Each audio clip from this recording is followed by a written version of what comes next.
What's up, Crossroads?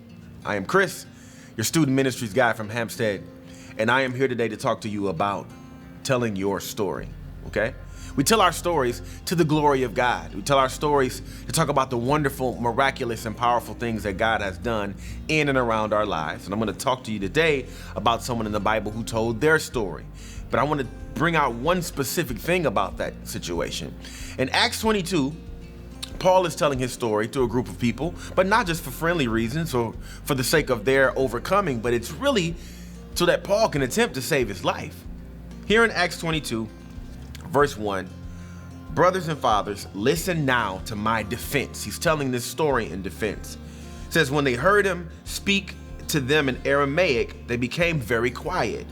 And then Paul said, and he goes into this long discourse where he tells the story about meeting Jesus on his way to Damascus and how the light knocked him off of his beast. But that's not what I want to talk about.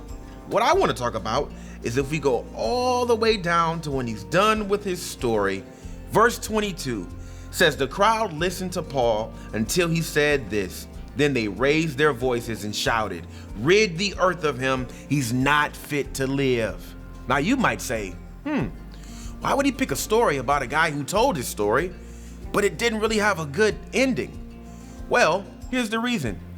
Because sometimes when you go to share your story, you might not get the results you want.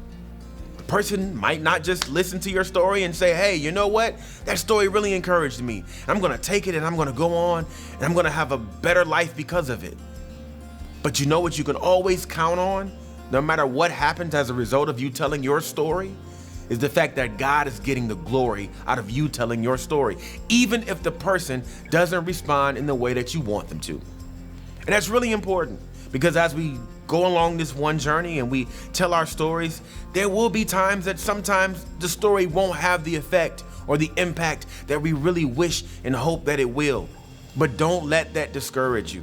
Because ultimately, at the end of the day, God is still getting the glory out of you opening your mouth and sharing the story of whatever God has done for you in your life. So don't be discouraged.